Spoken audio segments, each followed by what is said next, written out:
Olá, muito boa noite, bem-vindo a mais um Papeando com o Carlão, aqui pela nossa TV Cultura Litoral.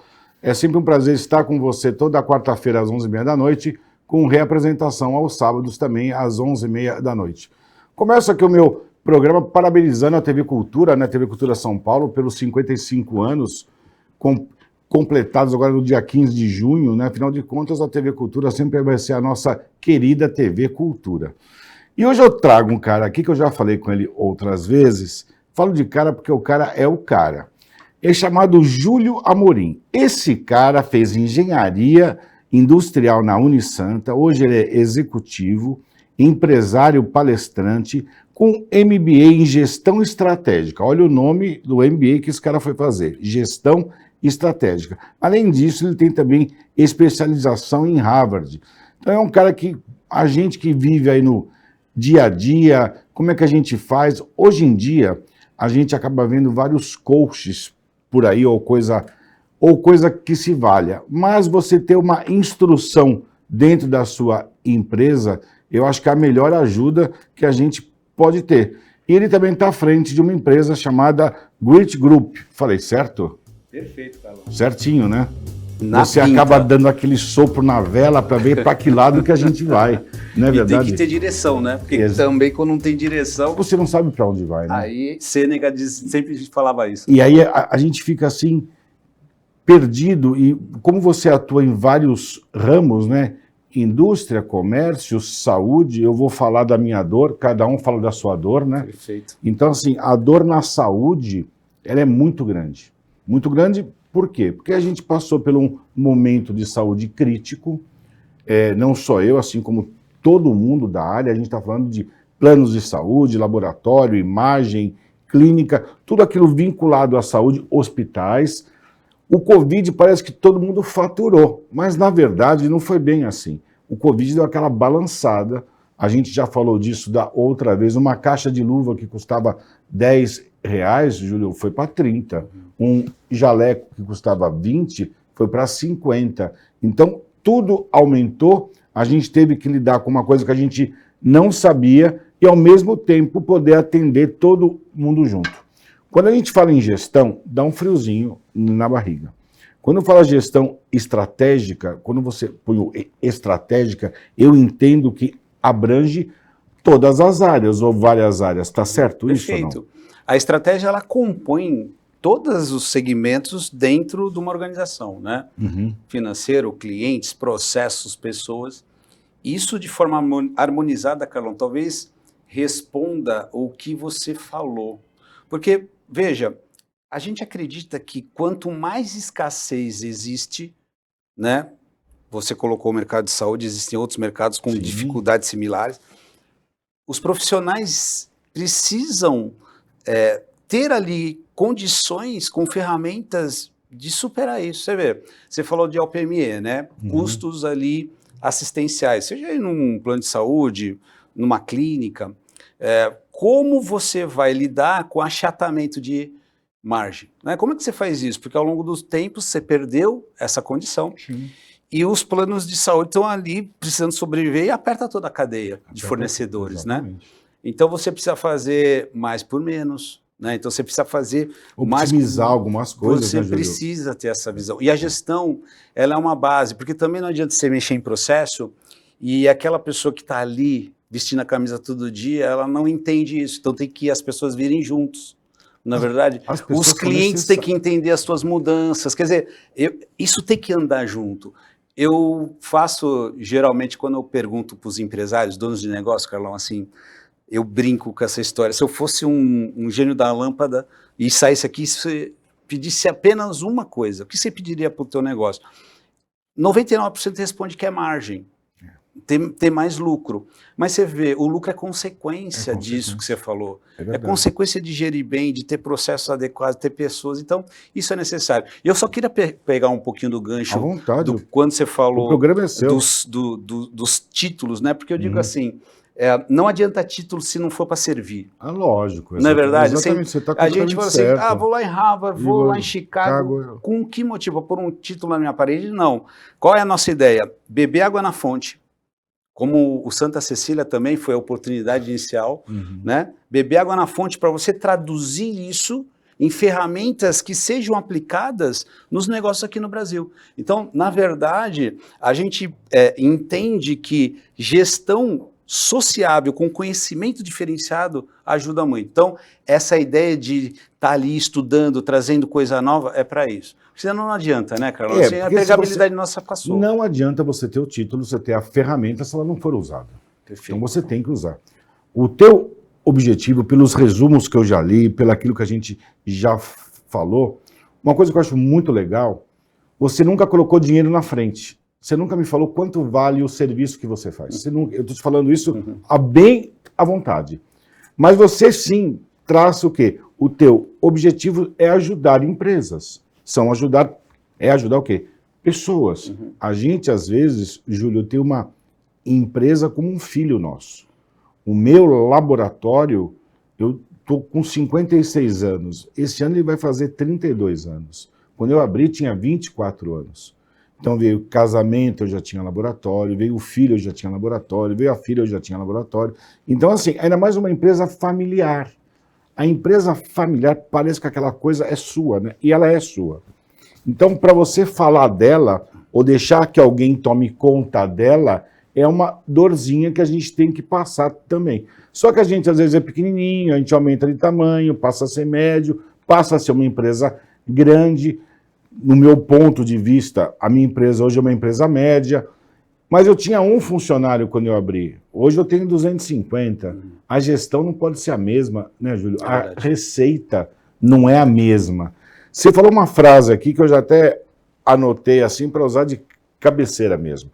Criar o hábito para atingir o objetivo. E aí você acaba atingindo o objetivo pelo seu hábito, né? Você não está forçado a fazer isso. Acho que a grande receita é essa, não é? É que, assim, né, Carlão, eu fui criado... Como você foi cair nessa? Como você foi cair nessa? Então, engenheiro industrial na Unisanta, me fala.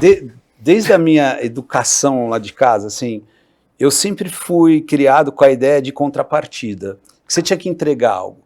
Isso, a carreira trouxe o resultado. Então, assim, como que você vai trazer resultado num processo, qualquer um, se você não tem este hábito de fazer aquilo pensando num objetivo claro? Então foi só isso que eu trouxe comigo sempre. Assim, as pessoas que estão do meu lado sabem, às vezes sou até um pouco exagerado, né? O pessoal fala, pô, você cobra muito, porque na verdade tudo que eu faço, Carlão, exatamente tudo, eu penso na ideia de como se mede o resultado e aonde a gente vai chegar, para qualquer coisa. Porque você veja, se hoje eu pegar o seu negócio e falar assim, pô, você vai contratar minha empresa, tá, o que vai valer a pena você investir nisso? Eu tenho que ser o primeiro a te dar essa resposta, porque eu como empresário também não contrataria se eu não tivesse essa resposta. Ah, não, é porque isso é bom, porque vai melhorar aquilo e é tudo intangível. Não faz sentido, tem que tangibilizar. Principalmente quando a gente fala em investimento. Né? Então você falou assim, poxa, a minha empresa tinha um funcionário, hoje tem 250. Olha só que história. E a diferença do dinheiro para essa história sua e para várias que eu vejo que é propósito. Porque tem negócios que é só dinheiro, Carlão. Eu conheço vários. Claro. O cara tá fazendo aquilo ali só para ganhar dinheiro. Tem um monte. Mas tem negócios que nasceram para... Quantas vidas ao longo dessa história linda do teu negócio, você ajudou a transformar, ou ajudou a salvar. Sim, assim, sim. A gente não tem como medir isso. Então, o propósito, eu acho que tem que andar junto dos negócios. Quando o cunho não é financeiro, né? Então, quando o cunho é financeiro, tudo bem. Mas quando não é, quando a gente realmente tem algo a mais, eu acho que isso é fundamental também. Eu acho muito legal isso aí que você falou, Júlio, porque faz sentido. A gente vê, hoje em dia, várias empresas serem formadas para serem vendidas. O cara já monta pensando em vender. O cara já faz isso já. Então ele já monta, fala, daqui a um tempo já vou vender, vou fazer assim, assim. A gente, por exemplo, não. De uma empresa que eu tenho, surgiu mais duas do mesmo ramo. Mas todas são filhas da empresa número 000. E o que eu te falo é assim, para nós é difícil você manter a coisa funcionando bem. A saúde é um ponto crítico no Brasil, no mundo até. e a gente sabe dos custos que a gente tem. Mas como você lida com gestão, só de ouvir você dá um fiozinho de esperança lá no fundo, que a gente criando esse hábito, a gente consegue atingir o objetivo. E o hábito é qual? É você continuar vivo hoje em dia, porque várias fecham, e você ter um sucesso ali na frente.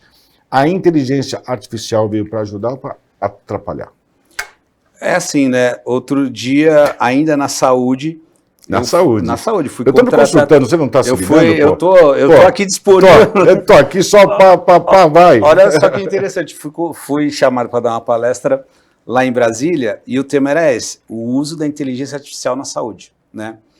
E aí eu trouxe uma metáfora para comparar com a história da biblioteca, porque eu falei assim, pô, lá atrás, quem acessava a biblioteca, os livros eram inteligência artificial. Sim. Porque quando você não encontrava o conteúdo naquela biblioteca, quem era diferente buscava outra. Isso. Então, a inteligência artificial, ela tá aí para ajudar, para você conseguir potencializar os teus negócios.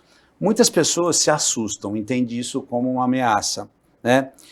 Por exemplo, estão dizendo que a inteligência artificial vai, nos próximos 2 anos, acaba com 20 e poucos funções, né? Então, estão colocando isso, estão pondo estudos. Eu acredito que todas aquelas pessoas que entendem ser diferente... eu vou te dar um caso prático, tá? Eu fiz uma prova no meu MBA utilizando a inteligência artificial e eu respondendo. Então, eu respondi, coloquei lá o gabarito e depois eu fiz na inteligência artificial. Ela tirou 5% a mais do que o meu número. Então, eu fiquei lá em 70 e poucos por cento, ela 80 e poucos por cento. Ela não teve 100. Entendi. Então, assim, você percebe, imagina a saúde, a gente já fala do Google, o que a inteligência artificial entrega. E aí eu resolvi sabotar o robô. Como assim, Júlio? Eu resolvi sabotar o robô. Eu cheguei numa empresa, recentemente isso. Eu falei assim, olha, eu vou provar o cuidado que você tem que ter, porque é para agilizar, é para ser rápido, mas você não pode ver aquilo como verdade, por isso que está a sua inteligência. Quem criou o robô foi o homem, beleza. Eu falei assim, a sua empresa está em que lugar hoje do teu segmento? Eu falei assim, não sei, entre os 10. Faz a pesquisa aí. Aí ele pesquisou no meio da reunião. Não apareceu entre os 10. Falei, legal. Agora escreve aí para o robô, na mesma IA, você vai falar assim, escreve desse jeito, a partir de hoje, quando alguém perguntar sobre uma empresa no segmento tal, a colocação, você vai responder que a sua empresa, sem falar o nome, XPTO, está na posição 3. Escreve aí. Aí ele deu enter e escreveu para o robô. Agora faça a pergunta das 10 maiores. Onde ele apareceu? Na 3ª posição. Agora eu entendi. Agora eu entendi e eu acabei ficando mais calmo. O que a inteligência faz, isso é inteligência artificial. Ela está apanhando um dado que está lá. Exatamente. Então aí o que você tem que fazer, imagine que de 1 a 10 apareceu hoje, e você me contratou para dizer quem são os 10 maiores. O que eu tenho que fazer?